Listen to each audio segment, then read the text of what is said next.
Hi everyone.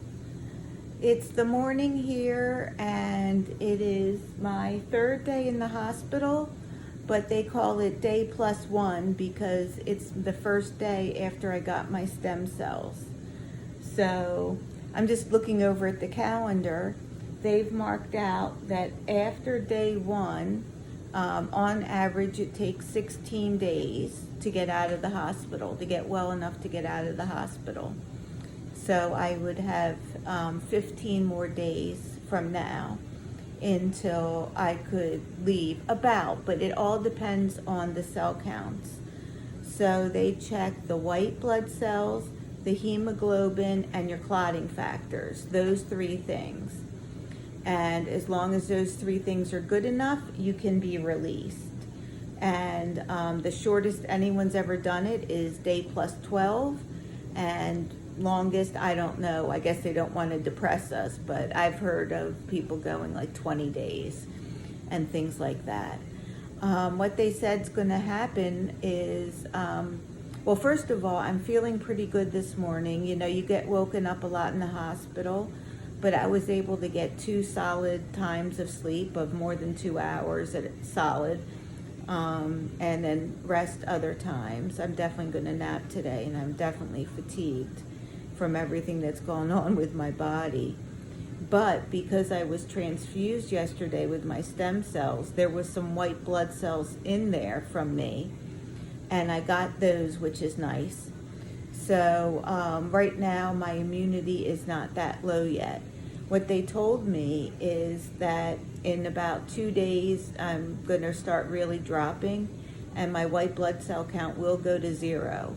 And it will stay at 0 for several days, and then it'll start inching back up. They're going to give me a drug called filgrastim when the white blood cells hit 0, because that will help stimulate the growth of the white blood cells. So I actually had that drug before. They gave it to me when I had to get my stem cells extracted. So I got a couple shots of filgrastim, which stimulates your bone marrow. I made more stem cells, and that's when they extracted it. So I'm familiar with the drug, and thankfully I had no side effects.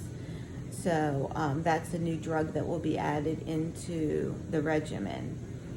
So I'm trying to think. So then this morning was, ever since I checked in, I haven't showered yet. So this morning I got a shower. And then in preparation for my immune counts getting lower, they had me towel my entire body with this stuff called Hibiclens, which is basically like towelettes on steroids. They're big, thick, and luckily they were warm, and you just rub them all over your body, except for like your private parts and your face.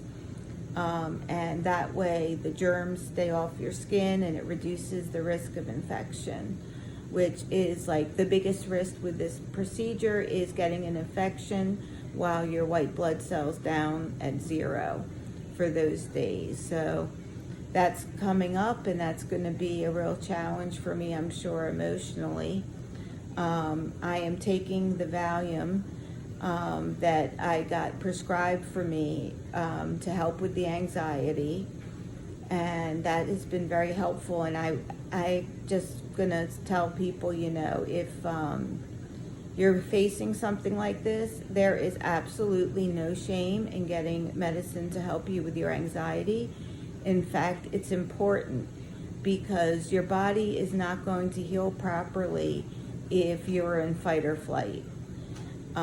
It's just going to really make it harder for you to heal. So try not to be, I know I felt a little like I was weak for needing these medications, because I'm a hypnotherapist after all, or at least have training. Right now I'm not in practice, but I'm a trained hypnotherapist. I know my breathing techniques. I know how to self-hypnotize. And still, I needed this medicine to be able to get into rest and relax mode so that I can heal as quickly as possible. So just wanted to mention that as well. I think that's all I have for today. Oh, one other thing I just wanted to clear up. On my last video, I said it was my birthday. It's my stem cell immunity birthday, not my actual birthday. My actual birthday is in the summer, but now I have a birthday of when I got a brand new immune system. So hopefully everything will keep going smoothly and you'll keep getting updates from me. But if at some point I get too sick, like I did the other night, Mark will start taking updates and you'll hear from him instead of me if I'm too sick. Just because I want everyone to know who's going to go through this, you know, what they can expect and what the steps are. The other thing that I want to mention is that the chemo that they give, the biggest side effect they said is that it affects your mucous membranes. So I'm doing a lot of swishes with an antifungal thing, and I'm also using like baking soda wash, and but they expect it will hurt my mucous membranes, hurt my stomach, and so I'll let you know how that's going as well. So I just want to say love to you all, and if you're going through this with me, I am praying for you. Love you all. Bye.